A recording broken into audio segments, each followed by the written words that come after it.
C'est quoi le message? So now what's the message? Donnez la dîme, vous serez béni. Donnez la dîme et vous serez béni. Give the tithe and you will be blessed. C'est pas ça le message. It's not the message. C'est quoi le message, frère? What's the message? Vous allez vous marier demain. Tomorrow you're married. C'est pas ça le message, frère. It's not the message. C'est quoi le message, frère? What's the message? Le maître revient. The master comes back. Ton voisin, il revient. Tell your neighbor he comes back. Il revient. He comes back. Il revient pour deux choses. He comes back for two things. Libérer et juger. To set free and to judge. Il va libérer son peuple. He will set his people free. Il va juger les nations. He will judge the nations. Oh, j'aimerais que je sois du bon côté. Oh, I need you to be on the right side. Alléluia. Hallelujah. Il va y avoir un départ bientôt. There will be a departure. Disparition massive. Massive departs. L'ange qui va sonner la trompette. Là, déjà dans sa bouche. That will blow the trumpet. Le chauffard. In his mouth. The trumpet. Alléluia. Hallelujah. Je peux voir une horloge. Comme une minuterie. I see a clock just like a chronometer. Les secondes, il nous reste quelques secondes. And the seconds that are, being count down.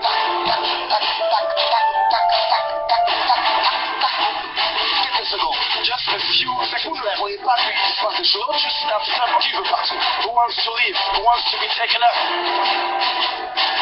Vous voulez partir? Beaucoup vont partir. Many will not be taken up. Beaucoup, même ici, beaucoup vont rester. Even here, many will be left behind. Il y a encore, beaucoup ne sont pas convertis. Because many are not converted. Beaucoup aiment encore la religion. Many love religion still. Voyez, tu aimes la télé plus que ton Dieu. You love your TV more than you love God. Tu aimes la nourriture plus que Dieu. Tu resteras. More than you love God, you will be left behind. Tu aimes les choses de ce monde plus que Dieu, tu resteras. You love earthly things way more than you love God. You will be left behind. Many will be left behind. They will go to the Pope. And the Pope himself will be left behind. Les fédérations, les pasteurs, plus de 95% des pasteurs vont rester. Over 95% of the pastors will be left behind. Parce que vous les avez suivis, vous allez rester avec eux. Follow them, then you will be left behind also. This will be just terrible. Terrible. Lève-toi. Arise. L'ordre est donné. Command. Alors, il faut se faire. So what is commencez à vous relever avec vos familles. You arise with your families. Si dans les églises on ne veut plus vous écouter, commencez à vous lever chez vous. If people don't want to listen to you in churches, start to rise in your home. Pour vos enfants. You pray for your children. Hommes, priez pour vos enfants. Men, pray for your mari, your wives, your children. Alléluia. Pray for your husband. Commencez par vouloir sauver vos familles. Start with your families. Start at home. Jeûnez pour vos parents. Fast for your belle-mère. Fast for your mother-in-law. Pour leur conversion. To seek for their conversion. Ça va être terrible. Because it's going to be terrible. Terrible. Terrible. La lumière. The light. La lumière arrive. The light is coming.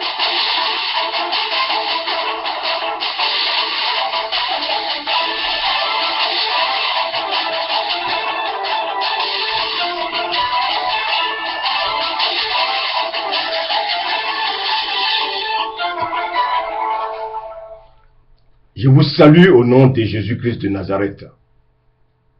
Nous sommes donc sur Maranatha, l'une des trompettes des derniers temps. Je vous salue au nom de Jésus-Christ de Nazareth. C'est votre trompettiste des derniers temps. Bien-aimés, Jésus revient bientôt. Bien-aimé, il est à ta porte et il frappe. Es-tu prêt?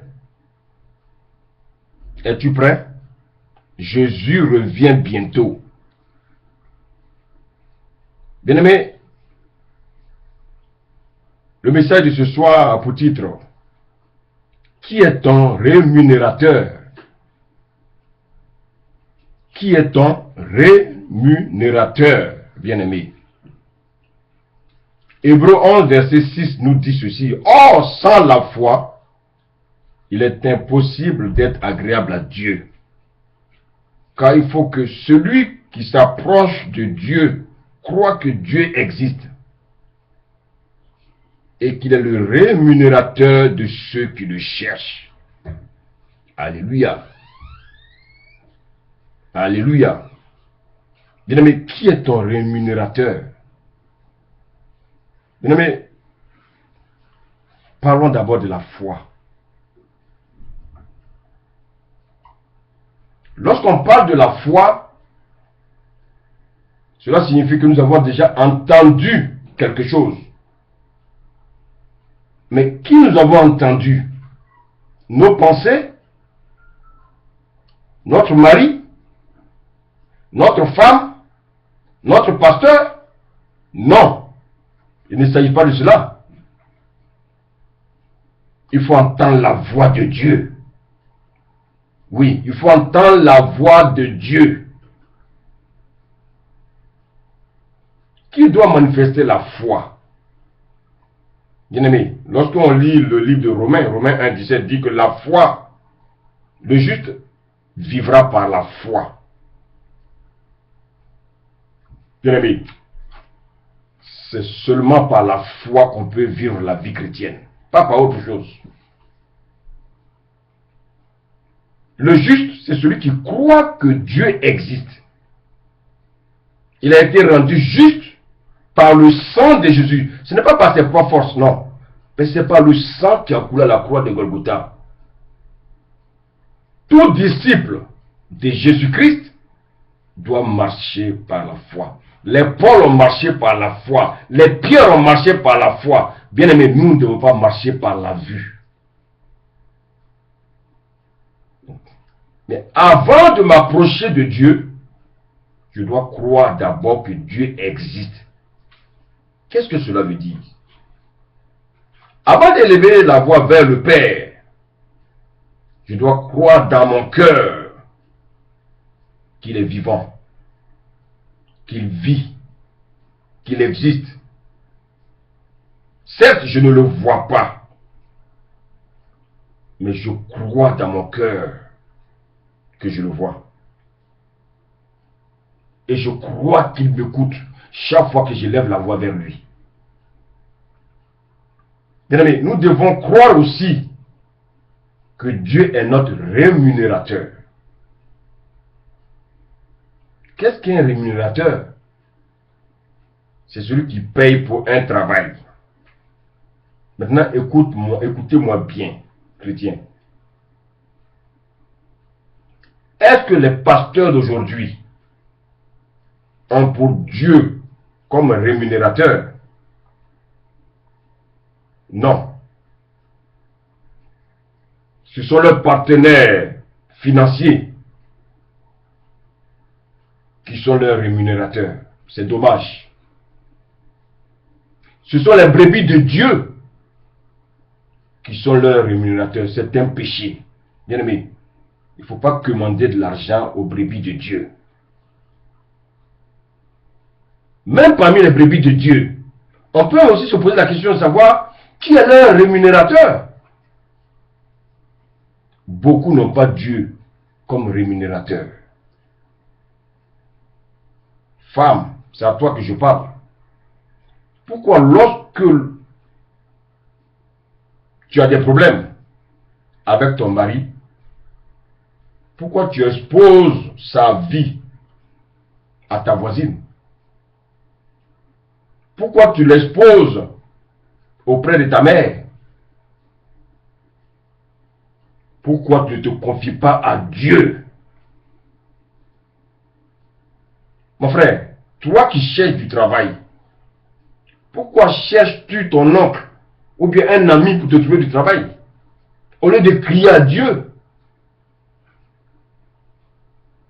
Bien-aimé, écoutez ce que dit l'Esprit. Lorsque nous avons une petite fièvre, on sort tout de suite la carte vitale, la carte de santé, et on court vers un centre de santé tout de suite pour rencontrer le médecin. Bien-aimé, si Dieu est notre rémunérateur, nous n'allons pas emprunter aux chrétiens. Oui, nous n'allons pas emprunter même aux païens. Un pasteur qui croit que Dieu l'a appelé ne commande pas, parce qu'il sait que Dieu est son rémunérateur. Dieu envoie les gens vers lui chaque fois qu'il va élever la voix vers Dieu, lorsqu'il croira que Dieu est son rémunérateur. Mais c'est vrai, j'ai analysé les chrétiens, j'ai échangé avec les chrétiens, mais bien aimé, le constat que j'ai fait, nous ne croyons pas en Dieu. Disons-nous la vérité. Nous avons des sensations, mais nous ne croyons pas en Dieu. Beaucoup croient en leur femme. Beaucoup croient en leur mari. Beaucoup croient en leur enfant. Il y a même qui croient même à leur chien. Beaucoup croient à leurs biens. Mais combien croient en Dieu? Ils ne croient pas en Dieu. Ésaïe 31, verset 1 dit ceci. Malheur à ceux qui cherchent un appui dans l'homme. Et Jérémie 17, verset 5 dit ceci. Maudit soit l'homme qui prend la chair pour appui. Souvent je regarde des gens qui disent je crois en Dieu. Comme vous le voyez, ah, moi je crois en Dieu, moi je crois en Dieu. Mais comment peut-on croire que quelqu'un croit en Dieu? Comment toi tu dis que tu crois en Dieu? Comment tu peux croire à quelqu'un que tu n'as jamais vu? Bien aimé, les Matthieu l'ont vu, les Luc l'ont vu, les Pierre l'ont vu. Ils ont même mangé avec lui. Est-ce que toi tu as mangé avec lui? Et puis tu dis que tu crois en lui? Bien aimé, nous devons nous manifester comme se sont manifestés Paul. Paul n'a pas vu Christ, mais il a marché comme s'il avait vu Christ. Pourquoi? Parce que Paul a marché par la foi. Dieu nous demande de marcher par la foi. Bien aimé, les Thomas l'ont vu, mais ils n'ont pas cru. Comment toi tu ne l'as pas vu, tu dis que tu crois? Quelle hypocrisie! Bien aimé, le Seigneur sait que c'est lui qui est le consommateur de la foi. Oui, c'est à lui qu'appartient la foi. C'est lui qui nous distribue la foi.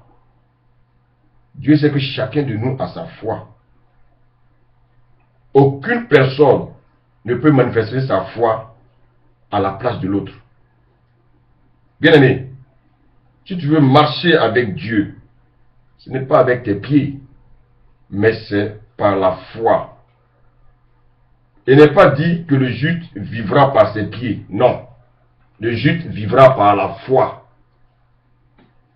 Pasteur, notre foi doit commencer dans notre maison, dans nos familles. Comment pouvons-nous régler les problèmes d'un couple alors que nous-mêmes, notre couple brûle? Notre couple est en train donc de se détruire. Et toi, tu oses faire croire que toi, tu peux régler le problème d'un autre couple. Comment peux-tu faire marcher un paralytique dehors alors que dans ta propre maison, il y a un paralytique? Comment peux-tu faire donner un bébé à une femme stérile pendant que ta femme aussi est stérile? La foi est personnelle et elle commence avec chacun de nous. Oui, chacun doit manifester sa foi. La foi est individuelle, elle est personnelle. Lorsqu'on regarde les chrétiens aujourd'hui, on se pose cette question que Jésus a posée dans Luc 18. Lorsque le Fils de l'homme reviendra, trouvera-t-il la foi? Et pourquoi les gens n'ont plus de foi en Dieu? Bien-aimés, écoutez-moi bien. À cause de l'inquiétude. Jésus nous a dit, dans Matthieu 6, verset 31, ne vous inquiétez donc point. Ne dites pas, que mangerons-nous? Que boirons-nous? De quoi serons-nous vêtus? Bien-aimés, Jésus nous dit, ne vous inquiétez donc pas du lendemain, car le lendemain aura soin de lui-même. Amen. À chaque jour suffit sa peine. Le premier problème du chrétien, c'est la peur du lendemain. Oui, c'est vrai. Bien-aimés, pourquoi nous ne faisons pas confiance en Dieu? Si nous manifestons la peur, nous nous paralysons nous-mêmes. Et nous ne pouvons plus louer le Seigneur. nous ne pouvons plus élever la voix vers lui. Abandonnons-nous dans les mains de Dieu. Faisons comme Paul. Oui, Paul a dit dans Acte 20, verset 25, Paul dit, pour moi, je ne fais plus aucun cas de ma vie. Chrétien, écoutez-moi bien. Dieu nous mettra dans des situations indésirées. Dieu nous mettra dans des situations difficiles pour tester notre foi. Quelqu'un me posait la question de savoir, mais pourquoi Dieu n'a pas tué Satan? Non. Satan est un fonctionnaire sans salaire pour Dieu. Dieu permet à Satan de t'attaquer pour évaluer ta foi. Lorsqu'on lit le livre de Nombre, Nombre 21, verset 6, la Bible dit que Dieu envoya des serpents brûlants aux enfants d'Israël. Pourquoi? À cause de la dureté de leur cœur, à cause de leur incrédulité. Mais est-ce que Dieu ne pouvait pas tuer ces serpents-ci? Dieu a mis ces serpents-là, exprès, pour tester la foi de ses enfants. Dieu voulait amener les Israélites à savoir compter sur lui seul Dieu. Pourquoi Dieu les a conduits dans le désert? Osée 2,16 dit quoi? C'est pourquoi, voici, je vais l'attirer et le conduire au désert, et je parlerai à son cœur. Bien-aimé, Jérémie a dit que le cœur de l'homme est tortueux par-dessus tout. Dieu va briser notre incrédulité en nous mettant dans des zones désertiques. Oh, on entend souvent des paroles telles que « Oh, non, si je perds mon boulot, comment je vais faire? Comment je vais vivre? Si ma femme n'est plus là, comment je vais vivre? Si mon mari n'est plus là, comment je vais vivre? Si mon père n'est plus là, comment je vais payer mes cours? » Écoutez-moi bien. Dieu va nous éprouver. Dieu va nous éprouver. Et Dieu nous connaît. Et il sait comment il va nous éprouver. Il faut que nous tuions la peur. Il faut que nous tuions le fait de vouloir compter sur les hommes. Et savoir compter seulement sur Dieu. Beaucoup de pasteurs ont mis leur foi sur la dîme. Voilà pourquoi lorsqu'ils entendent un prédicateur dire que la dîme n'est plus d'actualité, oh là là, ça devient la bagarre. Pourquoi? Pourquoi? Parce qu'ils ont mis leur foi à la dîme. Mais pasteur, dis-moi, Élie n'a pas été nourri par un corbeau. Élie qui n'avait pas le Saint-Esprit, il a été nourri par un corbeau. Un animal impur en plus. Et toi qui as le Saint-Esprit, tu doutes. Tu comptes sur les hommes. Pasteur, arrêtons de mettre notre foi sur la dîme et sur les offrandes. Mettons notre foi en Dieu. Mettons notre foi en Dieu. Toi, chrétien, qui appelles-tu le premier lorsque tu as un problème? Ton pasteur. Mais ton pasteur ne peut rien. Ta femme. Et ta femme ne peut rien non plus. Une chrétienne a vu 2 cafards dans sa chambre. Son premier réflexe, elle appelle son pasteur. Je ne sais pas si son pasteur est un mangeur de cafards. Je ne sais pas. La Bible dit, Dieu a envoyé 12 espions à Canaan pour pouvoir explorer le pays avant la conquête. Ils sont revenus avec des fruits, ils ont bien mangé, ils avaient le ventre plein. Mais quel a été leur rapport? Oui, Moïse, nous sommes allés, c'est un bon pays où coule le lait et le miel. Mais, bien aimé, quand on fait une phrase et puis on commence quelque part par mais, ça veut dire que quelque chose ne va pas. Mais il y a des géants. Et je vais vous poser la question. Pourquoi Dieu n'a pas dit aux 12 espions qu'il y avait des géants à Canaan? Simplement parce que devant Dieu, il n'y a pas de géants. Donc, devant les enfants de Dieu, il n'y a pas de géants. Et qu'est-ce qu'ils ont décidé? Ils ont dit qu'ils ne vont plus dans la terre promise. Qu'ils préfèrent que leurs cadavres tombent dans le désert au lieu d'aller à Canaan. Bien aimés, faisons attention à ce qui sort de nos bouches. Ils ont prophétisé leur malheur. Pendant qu'ils disaient cela, ils ne savaient pas qu'ils prophétisaient même la mort sur leur vie. La Bible dit quoi? Ils sont tous morts dans le désert. Chrétien, le diable, il ne va pas t'empêcher de te marier. Il ne va pas t'empêcher de travailler. Mais le diable t'enverra toujours la peur et le doute. Dieu te dit quelque chose. Et lui, il va te dire de douter. Dieu va te dire d'aller prier pour ton frère. Tu vas douter parce que tu ne vas pas croire que ton frère va guérir. Alors que Dieu a déposé des choses en toi. Chrétien, il n'y a pas de foi sans épreuve. Beaucoup de personnes, j'entends souvent des paroles telles que Seigneur, si je n'ai pas de travail, je ne viens plus à l'église. Seigneur, si je n'ai pas de mari, je ne viens plus à l'église. C'est-à-dire, ils sont tous portés sur des choses matérielles, sur des choses charnelles, sur des choses de la terre. Mais ils n'ont jamais dit, Seigneur, je vais aller évangéliser. Non. Bien aimé, mais si tu dis que tu ne vas plus à l'église, c'est une bonne chose.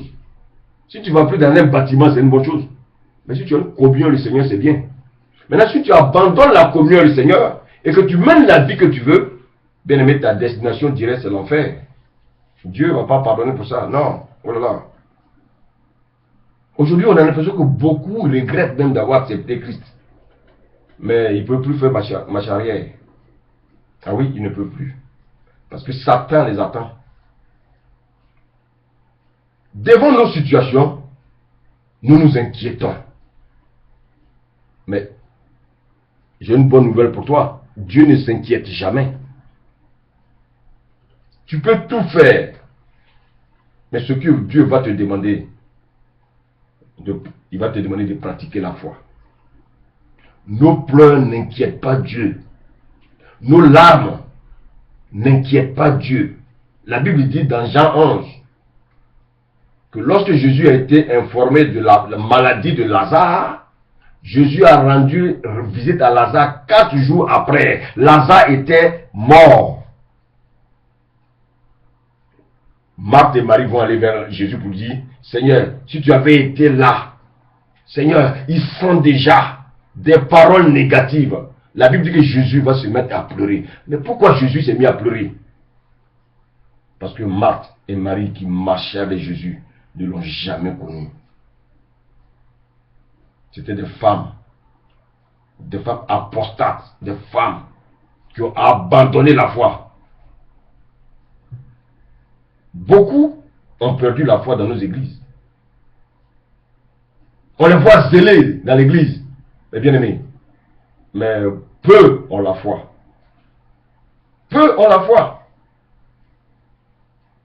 Beaucoup disent qu'ils ont la foi en Dieu quand ils ont des exaucements. Mais lorsque ça commence à être dur dans les mains, lorsque la situation devient compliquée, Dieu les met à une rude épreuve. Oh, ils commencent à chanceler. La foi disparaît tout de suite.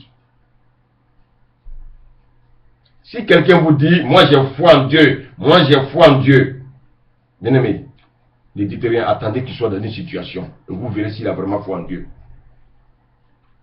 Quelqu'un qui a le cancer dernier stade, à qui on va dire, si tu crois en Dieu, tu vas guérir. Mais il va vous prendre pour un fou. Non, il va vous prendre pour un fou. En France, disons que les gens n'ont pas la foi.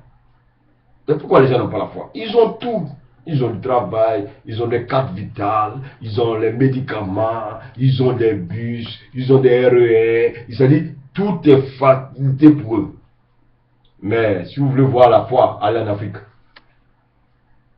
Allez en Amérique latine. Vous allez voir comment les gens manifestent la foi. Maintenant, bien aimé, qu'est-ce que nous devons faire pour maintenir la foi? Tu dois simplement te dire que Dieu est un Dieu qui est fidèle. Sache simplement quelque chose, quelle que soit la situation que tu traverses, ouvre la bouche, tu dis Seigneur, je sais que tu es vivant. Quel que soit ce qui se passe, tu dis Seigneur, tu es fidèle et je sais que tu es un Dieu vivant. Ne cherche pas à t'expliquer, non, dis simplement à Dieu qu'il est vivant. Je crois que tu es puissant et je crois que tu es fidèle. Non. Non, bien aimé. On ne va pas dans une école pour manifester la foi, non. La foi est une ferme assurance des choses qu'on espère. dont tu ne vois pas, mais tu as une assurance. La foi aussi, c'est aussi une démonstration des choses qu'on ne voit pas. Donc la foi est agissante. Mais la première fois, c'est démontre par ta vie que tu mènes. Un chrétien qui se dit chrétien n'a pas la foi. Un vrai chrétien se tait. Et les gens confirment sa vie chrétienne par son mode de vie. La sanctification, la crainte de Dieu, la justice de Dieu. Voici la foi. La foi est un mode de vie. La foi, tu ne vois pas les choses, mais tu crois qu'elles existent. La foi ne se dit pas qu'elle ne se dit pas, elle se vit. Toi qui es malade, crois que Dieu existe et il est ton rémunérateur. Toi qui cherches un emploi, ne cours pas de gauche à droite. Sache que le seul rémunérateur, c'est Dieu. Dieu prendra soin de toi. Dieu prendra soin de toi. Oui. Dieu ne t'abandonnera pas. Dieu ne t'abandonnera pas. Il prendra soin de toi. Il prendra soin de toi. Quelle est la situation que tu traverses? Mets ta foi en Dieu. Ne mets pas ta foi à une personne. Mais tu seras déçu. Le seul rémunérateur crédible, il s'appelle Jésus-Christ de Nazareth. Bien-aimé, en ces derniers temps, si nous devons mettre notre confiance en quelqu'un, c'est bien Jésus-Christ de Nazareth. C'est le seul rémunérateur vrai. C'est le seul rémunérateur en qui nous pouvons mettre notre confiance. Bien-aimé, crois en Jésus-Christ. Crois en Jésus-Christ et tu seras sauvé. Rappelle-toi, bien-aimé, nous sommes dans les derniers temps. Nous sommes dans les derniers temps. Les temps sont mauvais. Voici pourquoi je te dis également de marcher dans la sanctification.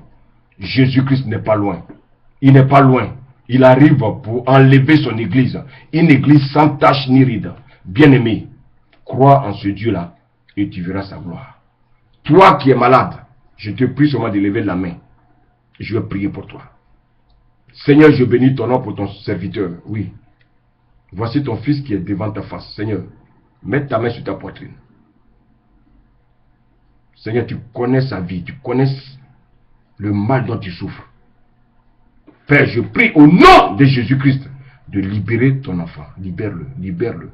Maladie, tu pars. Là où tu es logé, tu pars. Oui, tu pars. Oui, tu pars. J'ai dit tu pars. Libère la vie. Libère, tu libères. Tu libères au nom de Jésus-Christ de Nazareth. Toi également, si tu attends un enfant, tu as crié à Dieu. Tu as crié à Dieu. Le Seigneur te demande de manifester ta foi. Il dit de manifester ta foi à l'instant. Oui, crie à Dieu. Tu as crié à Dieu. Continue de crier et crois que cet enfant est dans ton sein. Seigneur, voici ta fille.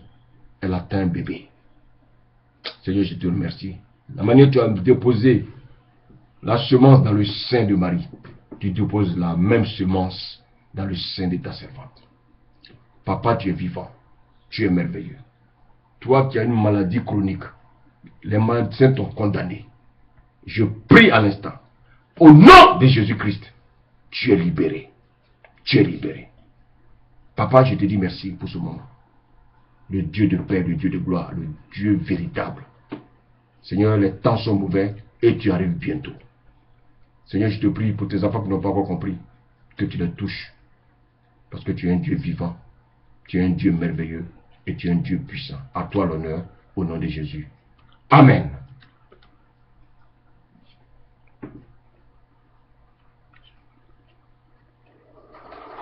C'est quoi le message? Now what's the message? Donnez la Bible, vous serez béni. Donnez la Bible et vous serez béni. Give the tithe and you will be blessed. C'est pas ça le message. C'est not the message. C'est quoi le message? What's the message? Vous allez vous marier demain? Tomorrow you get married. C'est not the message. C'est quoi le message, frère? What's the message? Le maître revient. The master comes back. Il revient. Tell your neighbor he comes back. Il revient. He comes back. Il revient pour deux choses. He comes back for two things. Libérer et juger. To set free and to judge. Il va libérer son peuple. He will set his people free. Il va juger les nations. He will judge the nations. Oh, je voudrais que tu sois du bon côté. Oh, I need you to be on the right side. Alléluia. Alléluia. Il va y avoir un départ bientôt. There will be a departure soon. Une apparition massive. Massive depart. L'ange qui doit sonner la trompette. Là, déjà dans sa bouche. That will blow the trumpet. In his mouth. The trumpet. Alléluia. Alléluia. Je peux voir une horloge. Comme une minuterie. I see a clock just like a chronometer. Les secondes, il nous reste quelques secondes. And the seconds that are, being count down.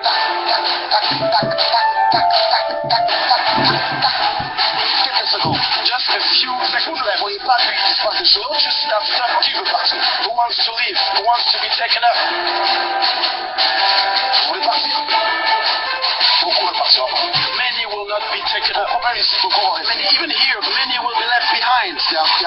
Beaucoup ne sont pas convertis. Because many are not converted. Beaucoup aiment encore la religion. Many love religion still. Voyez, tu aimes la télé plus que ton Dieu. You love your TV more than you love God. Tu aimes la nourriture plus que Dieu. You love more than you love God. You will be left behind. Tu aimes les choses de ce monde plus que Dieu. Tu resteras. You love earthly things way more than you love God. You will be left behind. Many will be left behind.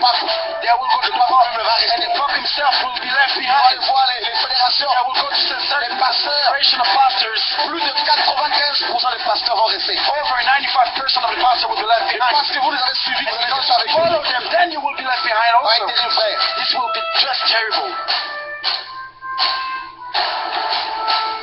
Terrible. Lève-toi. Arise. L'ordre est donné. Command. Alors, que faut-il faire? So what is commencez à vous lever avec vos familles. You arise with your families. Si dans les églises on ne veut plus vous écouter, commencez à vous lever chez vous. If people don't want to listen to you in churches, start to rise in your home. Pour vos enfants. You pray for your children. Hommes, priez pour vos enfants. Men, pray for your mari, or your wives, your children. Alléluia. Pray for your husband. Commencez par vouloir sauver vos familles. Start with your families.